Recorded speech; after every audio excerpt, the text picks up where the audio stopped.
to Textiles and Tea with the Handweavers Guild of America. We're so excited to have you here today. My name is Kathy Group. I am the advertising manager here at HGA, and I get to be your host today.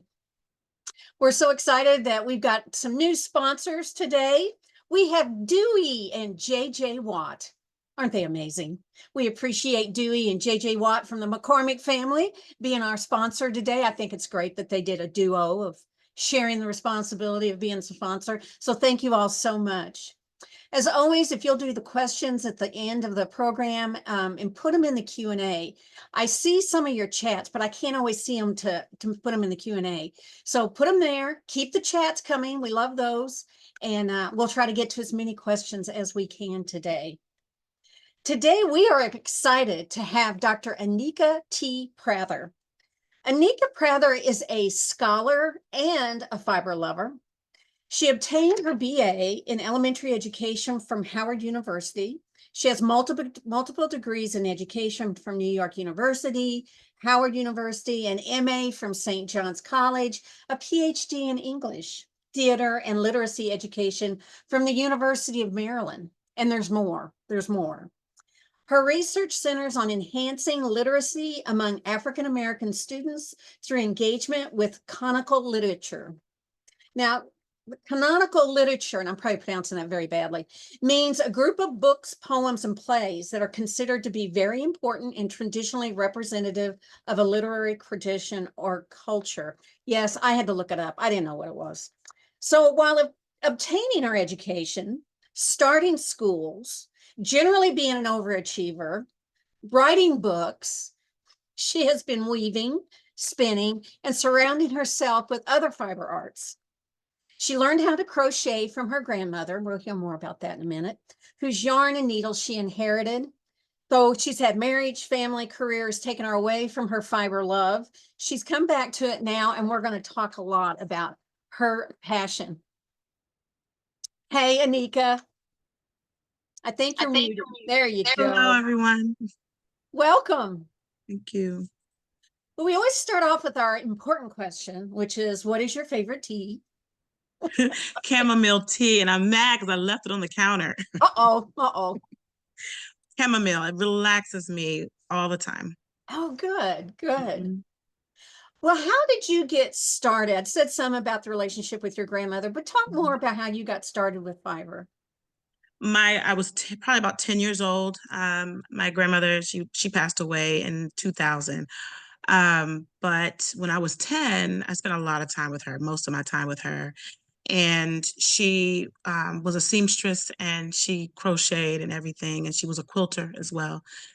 And she taught me how to crochet when I was young. And I did it a lot when I was young. And then I, grew up and went to college, went to graduate school, got married, had kids. And I would throughout my life do it off and on, but never like at this level that I do it now. And I was going through a really stressful time in my life a few years ago, just around COVID actually, because I lost a lot of family members in COVID that I was really close to, family members and friends. And it was a really traumatic time for me.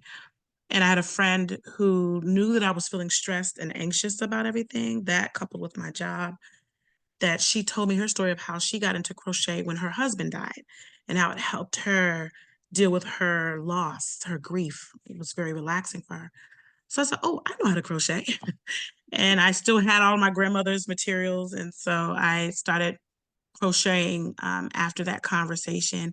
And there was an immediate rest, an immediate peace, an immediate just positivity. I just began to see the world as not so dark. I'm not sure what kind of magical spell is in fiber, but it was immediate. And that became addictive, that feeling of stress release and hope. For some reason, crocheting gave me like, oh, it's going to be better. It's going to get better. I'm not sure why that did that. So I began to really crochet. And after a while, that wasn't enough. So then I began to knit. I had taught myself to knit some years ago, but didn't really get into it, but just kind of went yarn crazy. And then it just kind of as they say, I went down the rabbit hole. I got into Angora rabbits and spinning their wool. And I just went nuts, and I'm not ashamed. And it's brought me so much joy. Well, you're among your people here. Oh, They're all going, yay. oh yeah, I did that. Yeah, I did that. I know what you mean. I know what you mean.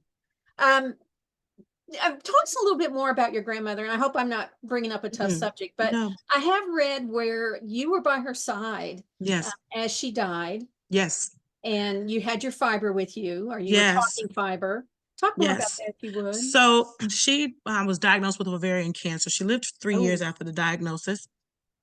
And I was about to go to graduate school, an internship in California. And so that summer, I was supposed to leave in August, so that, or June, I'm sorry. But the months from May to late June, she was dying. I wasn't even sure if I was going to see her by the time I got back, which I didn't. So I would sit by her bed for that month and a half, and we would talk. And I picked up the needles again with her, and she said, go in that closet over there. I got a whole bunch of yarn in there. So I went in and got all of her yarn, big bags of yarn, and all of her needles.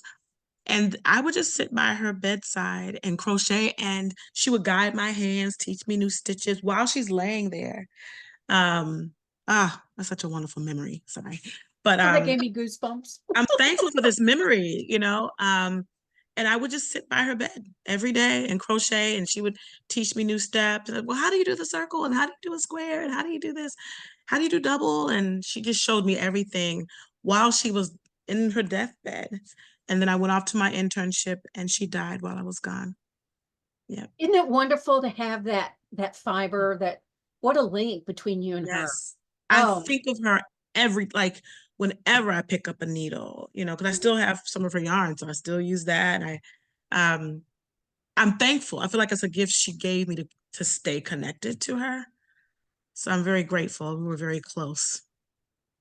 I can relate to that. My mother took up crocheting when she stopped smoking.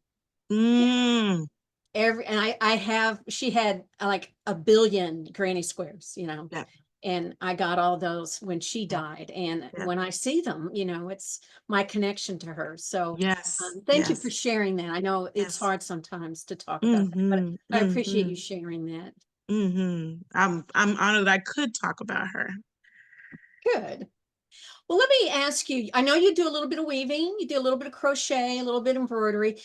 Would you kind of compare what it's like for you for the crocheting versus knitting? I mean, weaving. And I know they're physically different and they're completely Yeah. different things, but what are some of the other differences for you when you go from one to the other?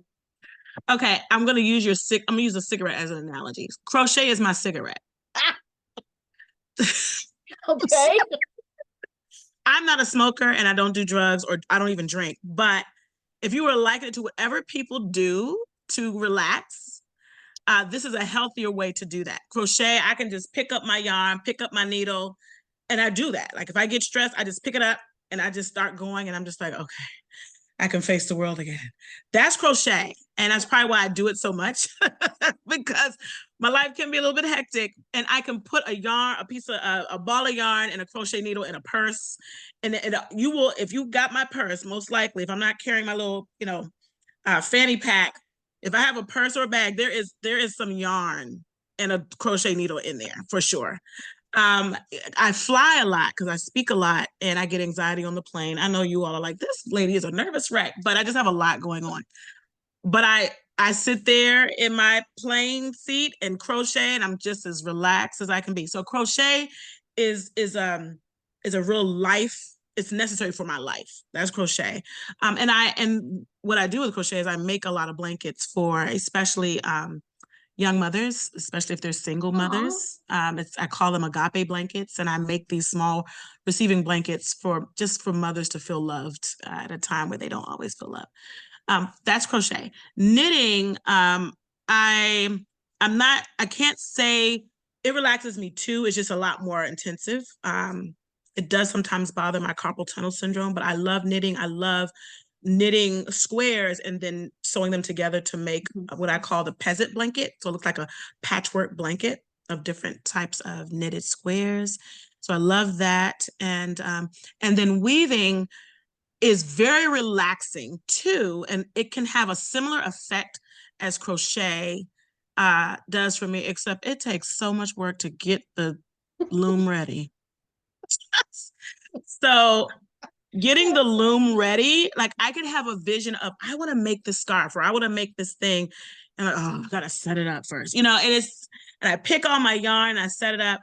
But once it's all set up, I usually leave it in a certain place so that it actually has a similar effect. If I get stressed, I'll just run in and weave a couple of rows, and that relaxes me too. It's something about the repeated motion of pulling the string down, weaving it through, pulling it down, and I'm just quiet. Sometimes I'm listening to a book on audio. And so I love weaving for that. And then I love how you can weave in beads, and it just kind of really taps into my real intense creative side. And in tapestry weaving, there's another artsy side to me. Like I do like visual arts. So I love how tapestry weaving connects to my love for the visual arts. And it's also very relaxing in that regard. And then finally, spinning on a spinning wheel is my newest skill that I'm teaching myself. And I'm really excited about it. And I'm obsessed with wool. And I love reaching out to farmers or visiting the farm and getting it raw. I don't know why I like this. So you all don't think I'm a nut, but I like getting the raw wool freshly shaved off of the sheep and processing it here at home. So I have a big tub and I wash it.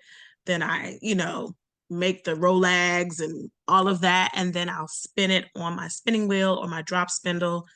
And that is another skill that I have really enjoyed. And I think all of that to say, I think the most amazing feeling is taking nothing and making something, and knowing that you were the one who created that from the beginning to the end. There is a rush you get from that. Well, how did you get started in weaving? How did you jump from one to the other? Lord have mercy. Okay, so I was really into the knitting and crochet. Okay, I'm gonna try to do this and stay in as short as possible. So I was already knitting and crocheting, but I was becoming, somebody, yes, we are sisters, my drop spindler, absolutely. But at the same time, I was really getting into crochet and knitting, and I was just buying yarn from all over. A friend of mine went on Facebook and was fussing about she had purchased a spinning wheel and they sent her a broken spinning wheel. I don't know why watching her whole saga of trying to get her money back and looking at this spinning wheel just captivated me, right? So I started investigating the spinning wheel, and I went out to this farmer nearby and bought a few rovings of I forgot what sheep it was, but I got a few rovings of the sheep, and I just started kind of practicing on a drop spindle first. Around the same time, my son decided to raise rabbits for 4-H. Now, I knew nothing about Angora rabbits. I was just trying to find my son some rabbits. So we were investigating what rabbits to purchase. And this picture of an Angora rabbit popped up on the screen. Talk about a rabbit trail. And I heard they were called apartment sheep, and I connected with apartment sheep. I have never heard that. That's what they call them, because I was so excited about the sheep's wool, like going to the farm and getting the wool, that I wanted a farm that my husband said I would never be able to have a farm like that. We live right outside of DC. That's not happening. And I said, man, I wish I could just raise an animal where I can get my own wool. And so when my son and I started looking he got a mini Rex, I got an Angora, and the rest is history. I started raising Angora and getting their wool and spinning for myself, selling it to other fiber artists. I have a whole lot of Angora wool. I no longer raise Angora, but I still have a lot of their wool. I'll probably one day will own one or two only as pets in the house, but not on the level of raising them. But that allowed me to go from nothing, even more so, as opposed to going to the craft store or the yarn store and getting yarn that someone has done.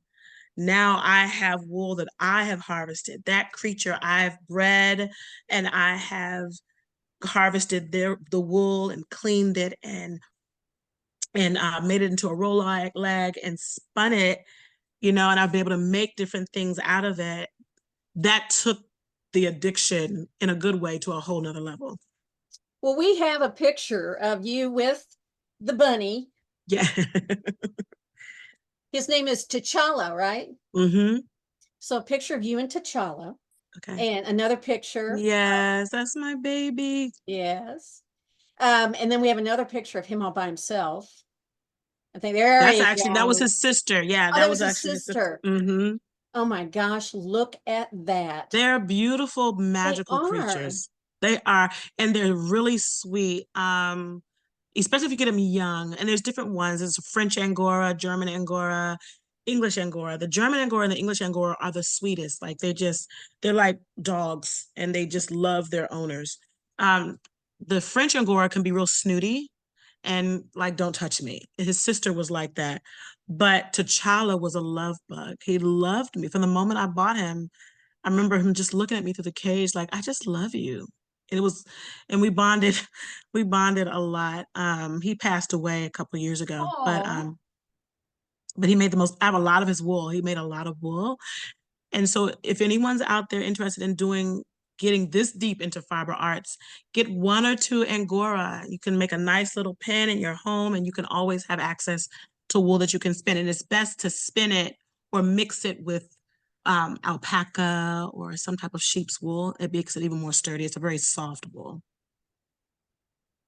So were you able to knit with it or weave, or did you make things with it? Did Yes, you have enough?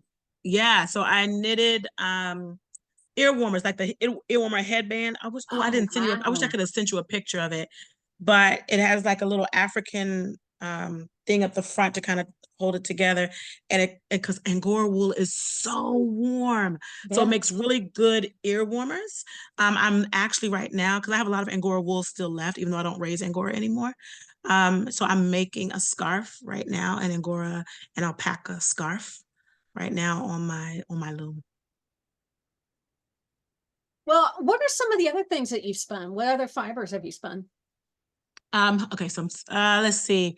I've done alpaca. I've done oh, so have you heard of the Livestock Uh-uh. Conservancy? Yeah. So I really love them. So they do this thing called, I think, shave them to save them. Save them. Yep. And I have the whole passport and everything, and you can, yeah. So I've done quite a few projects with them. I had pictures of those. I'm sorry I didn't send that to you. And so I'm in their Facebook group, and now what I do is, instead of just going to a random farmer, I make sure the only sheep's wool I spin is from the Livestock Conservancy. So that I'm just kind of feel like I'm doing my part to preserve them. And my favorite of them is Lincoln Longwool. Ooh. Oh my gosh. Oh my goodness. I wish I could go run and show you the roving. I mean, it has this long staple and it's so soft and it spins so beautifully. Leicester Longwool is really good too. And then Shetland is awesome as well. And so from that, I've just spun the yarn, and now I'm waiting to figure out what I'm going to make with it. It's kind of like every time I spin it, I have it just all in a basket. So I'm trying to decide I've had this idea of not spinning, but it's all spun, but making a large tapestry that features a lot of different wools from endangered sheep, just kind of as a testament to this important work of preserving livestock, like these sheep. But right now I'm just collecting the yarn as I spin it. Well, you know that yarn is like wine. It needs to age and air before you use it. Okay, that's That's what good. I tell my husband. He believes me. It's okay. Thank you. Okay, that's There you good. go. That's good to You can know. use that anytime you want. All of you can use that anytime you want. Yes. Now I will say not spinning. Uh-huh. Spinning, I'm still growing. Like, I think my strength is crochet and weaving and knitting, and spinning. That Now on the drop spindle, I love the drop spindle. Like, I got that. But the spinning wheel, I'm still learning my rhythm. So it looks just as professional as what you see in a Mhm. store. But I'm constantly practicing. So I know I'll get there. Well, we started talking about the wheel, but I don't think you ever told me how you got started on weaving. How'd you get introduced to weaving? How did I get it? Oh, so that lady who had just bought a spinning wheel, I think, that was broken. She was, and her name, I don't know if she's on here or not, but her name is Tina Fey, I think, on Facebook. We've met on Facebook. And I follow her. I love, and she spins and weaves and sells at different markets and things. Just watching her spin, I mean, do weaving was just, and the beautiful fabrics and scarves she would make. I would watch her videos and say, I'm not going to get into another. No, I'm not. I would just try to talk myself out of it. No, Anika, just watch. You're not going to do this. Next thing you know, I'm buying the Alfred, the smaller, the mini, the Alfred, I think Ashford, the Ashford mini loom. And Is this in I here think, right now? Is this your yes, loom? yes. And I think Okay. this is the first project I did. And it came out so beautifully and it was so Nice relaxing, sewmanship. just the whole process. And then I was able to bring in African beading and I just was like, oh my gosh, this is amazing. So that's how it happened. And I think fiber arts is attractive like that. I don't know if anybody else can identify. You may start off with one type of skill and then you go visit someone or hang out with someone and they teach you another one. Before long, that's kind of how I got into Tunisian crochet. Like, you can't just stop. Once you get into the fiber arts world, I'm learning that I couldn't just stay there. I just kind of really began to just get interested in all types of fiber work. Well, one of the things that fascinated me about you when I was reading about you and listening to some of your talks and stuff is that to me, you're such a, I don't know if the word is healing person, but Oh, I just love some of the things that you talked about and that you care about people. And I'm one of the things I thought about is you've talked about how fiber helps you with stress and that you kind of go into this, and then weaving's kind of zen-like and everything. But what are yes. some of the other things that you have found that is kind of helping you with, because girl, you're under stress. You're constantly doing 6 million different things. So what does the fibers do for you when you're in the midst of that mess? I feel like too, a lot of my work, my scholarly work outside of fiber arts is in the classics world. And I'm really fascinated with the ancient world.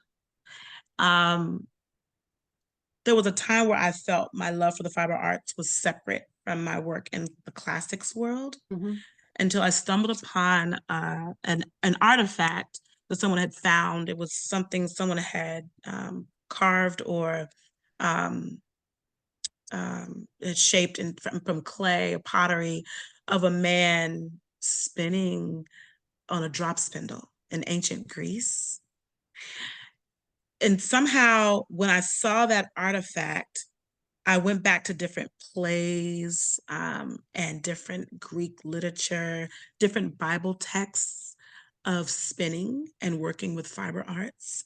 And I said, oh, this is so connected to my work. And this is actually connecting me to my ancestors. There were African enslaved people who their job on the plantation was to weave and spin. And so I feel very connected to another world, a past. The other thing that I found really, which is why I'm writing this book called Human Tapestry, it's connecting my work in classics, but the opening deals with how I came up with the concept. When you look at the fiber arts and you look at the story of humanity, it's one of the major things that you can see shows a connection between all types of human beings.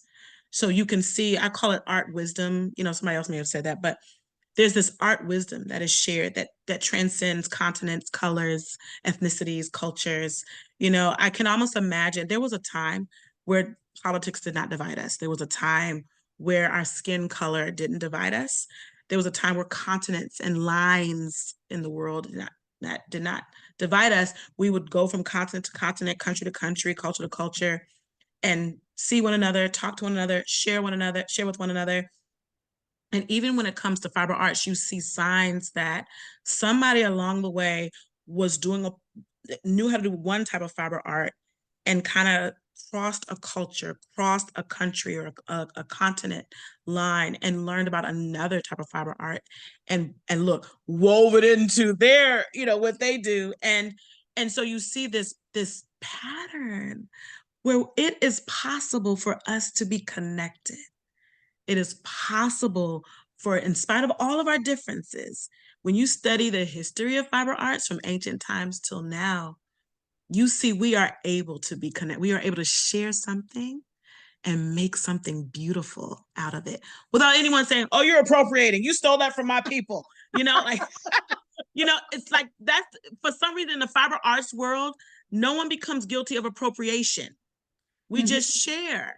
And you can say, well, I learned this from the Egypt. You'll see, right? And we learned this from the Egyptians, or we learned it. And there's the sharing. So I feel like the fiber world solidifies my belief of what's possible with humanity. Well, that's so funny, because one of the questions I had for you was that I was thinking how, and I don't know if I can say this as eloquently as you did, but I was thinking how you're very passionate that it's like you need to know the classics, right? You need to know, and I don't want to say basics, but that word keeps coming back to me. You need to know where we came from, Yep. where, Yes. history comes from, that kind of thing, how Yes. civilization started. Yes. And I always loved it because as people start weaving, they do the same thing. They're Yes. like, oh, wow, this was done by the ancient, Yes. Incas. This was done by, oh, the Japanese or the Chinese or the, Yes. and it's such a parallel to Yes. what you do that I Yep. thought it was so cool that you were doing fiber while you were doing, your Yes. studies. So And thank you for bringing that up. That was awesome. Yeah, and one book that really, like, when I first started discovering this kind of in my own way, there was a book that came out. I think the author's name is Virginia. I hope I'm saying her name right. Postel, Oh Postel. yeah, yeah, Um, The Fabric of Our Civilization, I think is yes. what it's called. Yep. Oh my gosh. So when I first discovered this artifact and just my brain began to be blown by how humanity's always shared, somebody tweeted this book, and I read the book. I mean, I literally inhaled the book, and I said, this is it. Like, this is what's possible. We as people, we as human beings, we can create something beautiful together. I almost Sorry. imagine when women get together and quilt together, or they have a knitting circle, a lot of times you'll see so many different people in those spaces, and they're just sitting there knitting and sharing themselves and learning each stitches from one another. And whatever is going on in society or the world kind of disappears, and you're transported to this other magical space where the lines that divide humanity don't exist, and that we are only bound together by the fiber that we're working with. She's a fascinating. I've heard her do lectures several times, I and love her. Yeah. I agree. I loved reading her book. It was fascinating. It was Yes. interesting to, um, see her perspective on. Yes. I mean, there's just so much history, right? I just found, and I'm thankful, and we have never met in person, but we've had a chance to exchange messages, and she's just a delightful person. I just Oh, love good. work. Yeah. Yeah.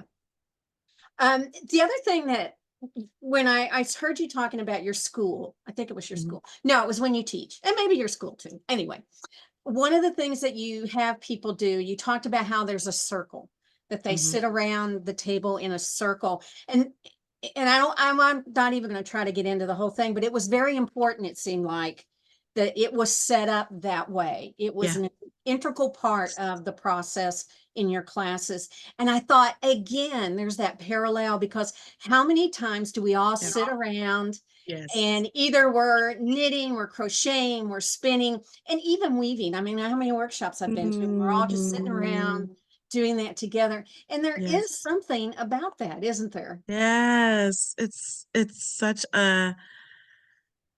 a beautiful thing to just sit there making something beautiful and sharing together. Like I said, it does transport you to another world. But I wonder why is that? Why does that happen? Why is it that the fiber arts is so powerful in that way? I'm trying to figure that out, and I'm open to any thoughts people have. I'm drawn to it because I know it is that power, that it does do that. And you can read about it now. When I read ancient texts and I read about the spinners and weavers and things like that, I now have a new perspective on it because of what it's doing in my life. But we've posted in chat Women's Work, which is another great Yes. book. Yes, it And is. then Yeah. also the Civilization book, we've posted that in the chat. So if you're interested and you want to explore that a little bit more, you can. Yeah. So, and one other question that I want to bring up, and I hope I don't offend anyone, but I'm No. always curious. There's been a lot of talk lately about diversification in the arts.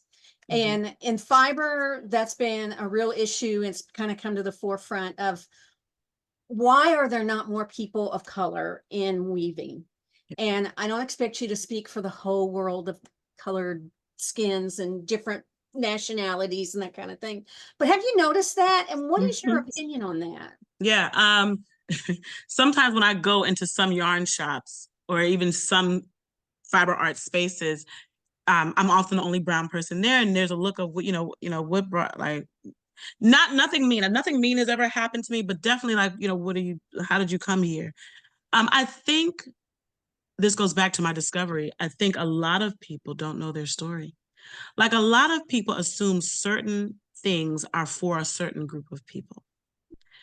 And a lot of us have not done the research to find out how connected we are. Like, I did not realize that my ancestors on the plantation were weavers and spinners as well, but it makes sense, right? They were makers, and they had to often make things from nothing. So this ability was passed on from generation to generation. Somehow, in our running away from the plantation, I think we kind of want to shed anything that reminds us of the plantation, when we don't realize that to go back to these arts that our ancestors did, and I'm speaking now as an African-American woman, to go back to these arts is not to run back to the plantation, but it's to honor our ancestors and the work they did to survive. It's a way. When I do anything in fiber arts and I think about my grandmother, my grandmother's mother died when she was 2. She was raised by all these different people. She had her first child at 12. She was not educated. I don't think she finished 3rd grade. She had a really hard life, but she turned out to have she overcame a lot. I find that she was born at a time in the early 1900s where the African-American community was still trying to find itself in America as equal human beings, as equal participants in our democracy. So she was born at that time. And this crochet that she did was a big part of her journey. When I crochet, when I spin wool, and I think of her story, and then the story of her parents or grandparents and her ancestors, and my enslaved ancestors who I know had some connection with this skill. It's not going back. It's not running back to the plantation. It is a homage to their work. It's a homage to their survival. So I think so that's my story, right? So now when you think about the books we've listed here that you can read, you'll find that probably just about, if not all, human being, if they trace their human story, their cultural narrative, they're going to find the fiber arts in it. And we have to be careful not to let something like fiber arts belong to one people group, right? We have to reclaim it. Everyone should reclaim it. It belongs to all of us. I think that's why I'm connected to classics, because I feel like that's what I'm trying to prove in my work. We have been taught that reading, reading Antigone or reading any of the classics is for white people. I'm sorry if you don't mind me saying that. And it's not. You can go back in history and see, no, this was a tradition for all of us. This is a story that belongs to all of us. It involves all of us. And we kind of need to have that same attitude with a lot of things, especially fiber arts. Well, I don't want to speak for your grandmother, but I would imagine she would be just so proud to see you on the show. What would you think your grandmother would say if she saw you on this program and talking about your weaving and her? What do you think she'd say? My grandmother was a woman of few words, and she wasn't a mushy grandma. Like, she would never say, "Oh, you're so beautiful. I'm so proud of you." Like, she wouldn't say that, but she would just smile at you. And she always had this little twinkle in her eye, this little sly twinkle. And that little twinkle and that smile would be like, you know, don't forget where you got it from. Probably what she would. Don't forget to tell the people where you got all that from. Mhm. Okay. Well, That's she how must she be, I was. mean, I'm sure she would just be so happy that, Yes. to see how well you've done and, you're Yes. the product of all she went through and how wonderful. Yes. Yes. I'm thankful though. I had her to she died when I was 25. I had her my whole life. And the year before she died, I got into a grad program, a theater program at NYU, and she went with me to New York to move me into my apartment. And I always say, I have this memory of her sitting on a box while I was trying to set up my apartment. And by the following summer, she was gone. And I have these memories of her that I'm thankful for. I wish she were still alive. She was in her 80s when she passed, but I am grateful that she was part of raising me and that she got to see me grow up and do things, you know? What are some of the reactions that you get from family and friends with your fiber? Because, you're the scholar, you're the serious researcher, and then you do this. What's some of the reactions you've gotten? Um, um, what are you up to now? That's a lot of it. But now, since I especially started making those agape blankets that I give to new mothers, I give them to a lot of different new mothers, but it's kind of like this gift I give to show I'm building a bridge to you, or I'm expressing that I love you. If no one else tells you that, this blanket may be reminded. Um, I do think people see that I'm doing it with a purpose, not just relaxing, but as a way to serve, as a way to tell a story, as a way to keep history alive. I feel very purposeful when I do it. So I think they're starting to see that it's a part of my life's work. I think at first, especially when I was raising all those Angora rabbits, people were really like, what? My mother said, what? Why do you have these rabbits? Like, how did you get into rabbits? Have you lost your mind? Have you lost? Like, they really thought I had lost my mind. Um, and so, but I think I've been doing it for a long time now, and I think they see it. My husband really started to love it when he saw how you could use the bunny poop in the yard and in the garden. So then he started loving the rabbits. But I think they're no longer saying like, what are you doing now? It doesn't seem as random anymore now that I can talk through how it's kind of a metaphor for my work in the classical tradition. A more tangible metaphor for what I'm trying to share with the world. Have other people taken up fiber because of you? Not necessarily taking it up for the first time, but remembering they knew how to do it. And so you'll start to see people carry around their little yarn and crochet needle or knitting needles. And so I used to know how to do that. Let me pick this back up. I mean, because that's what happened to me, right? Like I ran into the lady I was trying to deal with, during COVID, I dealt with a couple of people who were very dear to me, committed suicide, and a couple of people died of COVID. And in total, about 10 people I lost in either a tragic way or a really sudden way, coughing on Wednesday, dead by Friday. And it was just a lot. Cousins, dear friends, and that woman said, I used to crochet to deal with my grief. And when she said that, I said, she was telling me as if I need to go learn it. But I still knew how to do it. And so that's where I started. And then I started buying books and watching videos so I could expand it. There's a YouTube channel you all will love. She teaches crochet really well called Blossom Crochet. And I just love how she teaches. It's very easy to learn different stitches from her. So I would say a lot of my growth as a crocheter came from Blossom Crochet. And that's how it happened. So I would say a lot of people look at me and remember when I was a little girl, I used to know how to do this. Mm-hmm. I think a lot of us who grew up around the elderly and the ancestors, they passed on some of this art knowledge to us. And we did it probably as little kids, just playing. And then we grow up and go on with life as if we're too busy. And then something happens that causes you to go back. Well, what's next for you? Well, I Say have more worked about on, your book. We've got questions. yes. We want to hear more about So, your book. yeah, so there's a book I'm working on called Human Tapestry. It's born out of a poem I wrote called Human Tapestry. You can find it online at the Society for Classical Studies. If you put Human Tapestry, Anika Prather, you'll find this poem. I was weaving and I began to think about how I'm weaving all these different threads together.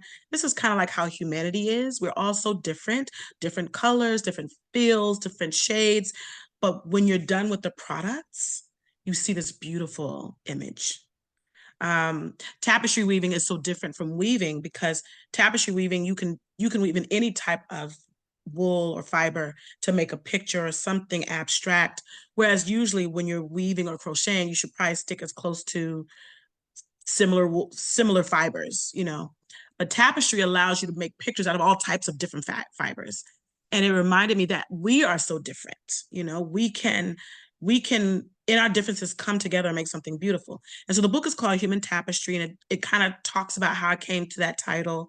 And then what I do is each chapter tells a story of an African American who um, wove their life in with a classical text. And each chapter tells the life story of the African American and how a certain classical text really spoke to them and inspired them. Okay, I think Liz has put up Humanity Together, How Weaving Reveals Human Unity in Ancient Times. Is that you? That's it. Okay. That's it. Yeah. All right, it's in chat, y'all, if you want to see it. Yeah. So jump on that. So what else is next for you? You're teaching now, I take it? Yes, I'm a professor at Catholic University. I'm coordinating the elementary education program there, and I'm also teaching classes. So I'm an assistant professor there. I was at Johns Hopkins, but this is my new home, and I think it's going to be my home for a while. I continue to raise my three amazing kids and running the Living Water School, which is a K through 12th grade online school that weaves in classical education with very independent learning so that kids have time to gain the academics that they need, but also to pursue their own interests. I'm Ooh, looking. tapestry crochet. That looks interesting. See, Oh, how it all yeah. starts. This is how it starts. Another I rabbit see where this hole. is heading. Going down I'm there. writing this down. This is what we're not good for each other, right? I know it's hard. You should have been at our conference we had a few weeks ago. There were Oh, so where many was it? rabbit holes to go down, and I went down a couple. And so the one thing I'm curious about is when will we see a class that you're going to do that does just what we talked about? You're going to talk about ancient civilization and fiber, and we look forward to that class. Okay. You know, I want to thank Handweavers Guild for finding me. I have been doing this work very privately, and never Not imagined that anymore. right, never imagined myself in a position to teach a class like that, but I would love to, especially using the drop spindle. I think there's so many lessons to be learned from that because drop spindle, spinning using a drop spindle literally is on every continent and it's done the same way. I just It think that really it's so is it's, you connection, isn't know, it? Yeah. and that shows our connection. Like I think these divided, I keep bringing this up, but these divided times have made me hungry to find where are we connected. You know, I don't want to get into promoting the division. I want to find where are we connected? Where are we one? And I tell you, especially when I look at drop spindling, it's every and it's not done any different. It's no matter where you go. Like for you know, some weaving techniques, some knitting and crochet, you know, different techniques look different in different places. But drop spindling is the same no matter where you go. Well, we look forward to you teaching at Convergence. That's our big conference. Oh, I It'll be love in 2 that. years, so you got some Okay. time to, Okay. prepare what you want to do. So we look forward to it. Yes. And Oh, I would love that. we want you to teach. That would be Oh, awesome. good. Oh, I would love that. I You're would so be good at honored it. to. Thank you. Well, we got some questions. Let's take some Yes. questions. How about that? Some of them you've already answered. So And some of them are just singing your praises. This is from Catherine Siebert. As an Okay. educator, do you feel that fiber arts, knitting, weaving, etc., can or should be incorporated into the school curriculum? Oh, this is a good question for you.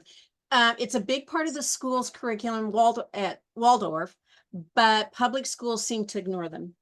Yeah.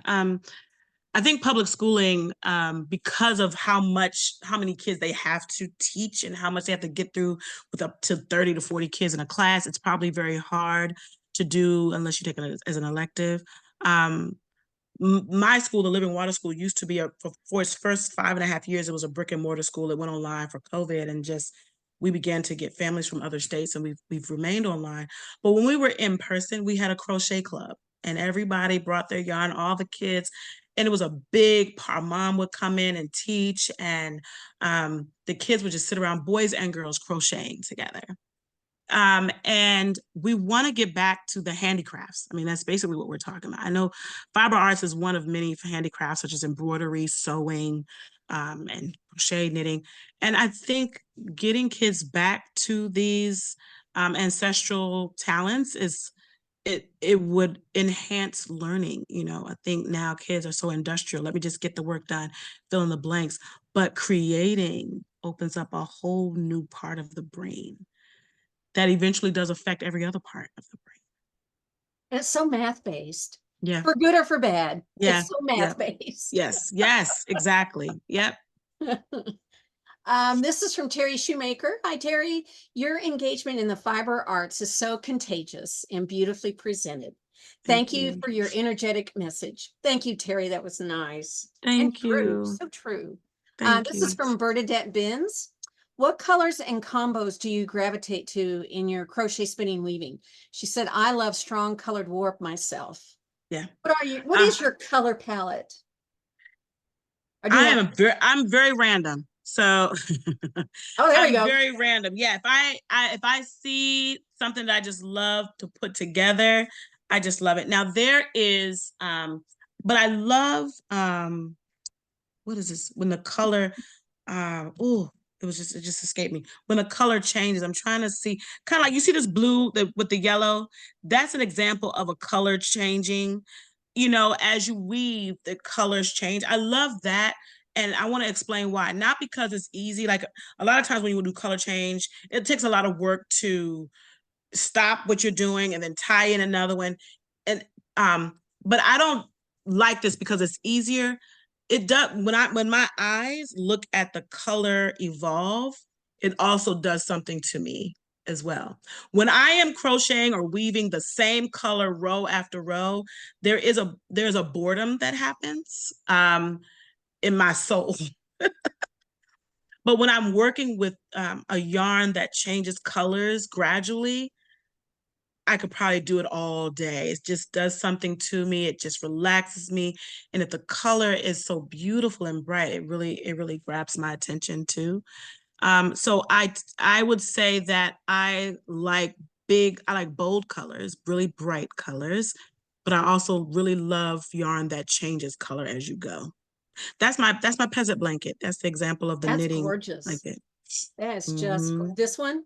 Yes, and I gave Oh, that to a family. They had just adopted a little girl out of foster oh, care. She was very young, baby. She was like not even 1 year old. So I made that for her. oh. Hmm. Well, you're going to love this question. This is from Mary Herrick.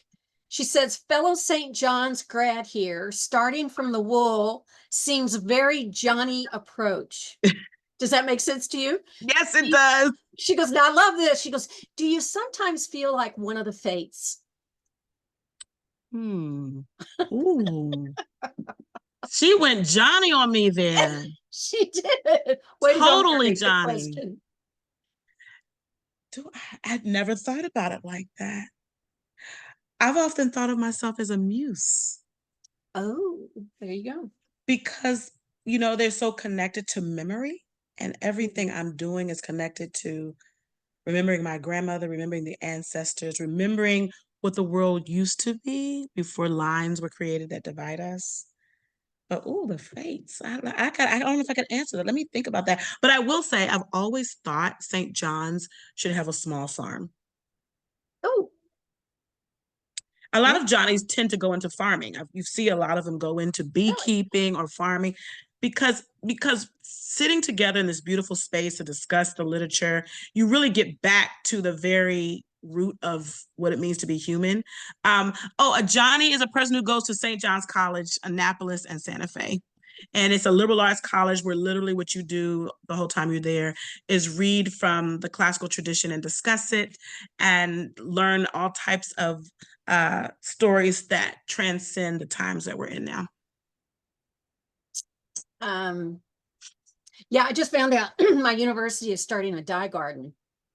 Ooh. There you go. That could be St. John's thing, a dye garden. It's a combination of Yes. gardening and and you know, and if you Yes. got all that dye, what are you going to do with it? You might as well start planting. Yes. Oh, that's We're wonderful. planning out your future for you here. And Thank you. okay. I mean, my need to do a whole dream, thing about right. fakes versus the muse when it comes to Right. fiber. We got you covered. Right. I mean, if I had my dream, I would have a wool farm that just, There I you would go. have a couple of, not a whole bunch, not any breeding, just a couple of alpaca. It's alpaca wool. Listen, y'all, if you've never worked with alpaca wool, this lady gave me a huge bag of alpaca wool. It's probably one of the most greatest gifts I've ever received. Yeah, I would have alpaca, some Lincoln long wool, some Shetland, some Angora, and just, you know, that's my dream. It's not going to happen. Not that I'm being negative. It's just, I just don't see my life going in that direction, and it's okay. Well, you have another fan here. This is from Bernadette Benz again. Remember that name, Bernadette Benz. She wants to know if you're going to join the Potomac Fiber Arts Guild. They said they're in your neck of the woods. They would love. I will. And see, this is the thing. Like I said, I just thought I was in my own corner. So now I'm learning that there's a community I can join, and I will do it. And I would love to do that. Potomac Fiber Arts Guild has a great book. They did that in celebration of one of their anniversaries, and it has samples of everything that they did. And yeah, check that out. And you should go to their guild meeting. I am. Guild, you should invite her to come and do a program. I am. I am. Someone says they have Samoyed wool. I've heard about it. My husband won't let me get another dog. I have tried to convince him to let me get a Samoyed because I wanted their wool. Oh, but you need to talk to our executive director. She has one. All right, Karen LeBlanc. Hey, Karen. And don't forget the Maryland Sheep and Wool Festival. Have you been up to that? Yes. Now that I do go to. Yes. Yes. All right. We all love that one. I love that one. Can you talk some about the impact of history on fiber arts and the state of the art today from an artistic perspective? What are your thoughts on fiber art exhibits? Thanks. She said, I totally enjoyed this. Oh, thank you. That was kind of a long question. Sorry. But I think I wish I could get people to see how healing fiber arts is. So there are people who do fiber arts for the art, and I do it for healing and art. Mm-hmm. I think if more people saw that possibility, it would grow in that way and even grow more in diverse communities.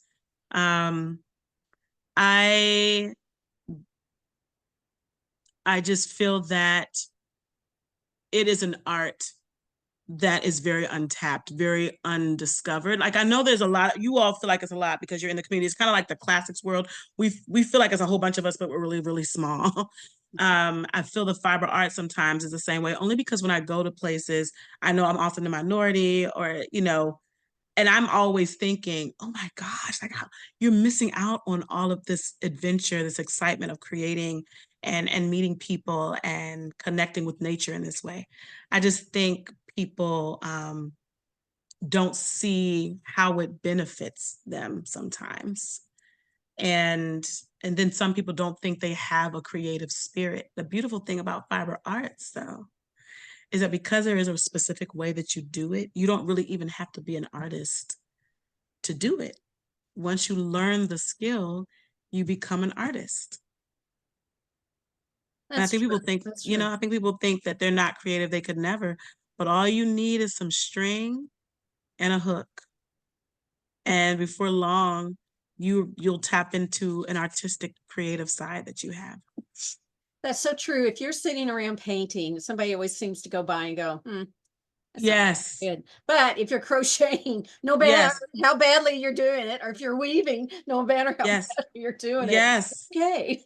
Yeah, and then look, and then the string, anything can be used, right? Like I have a Right. big bin of just used string and broken up projects, and you can always find something to do with that string. Also, the way all of the fiber arts works is the more you do it repetitively, the better you get, right? So Mhm. like with the spinning wheel, when I started out, I mean, it was a hot mess. The first thing I made was like a little pouch. It was a hot mess. I'm But the sorry you have next to time, picture that. I have to send you that picture. But the next one was better. It gets better the more you do it. It's the same way when I really got into crochet, when I was rusty and just starting back again. It was pretty rusty. Like the blanket was all long and just no baby would use that, you know. But as I began to do it, you know, it began to become more excellent. And that's not based on having being naturally artistic.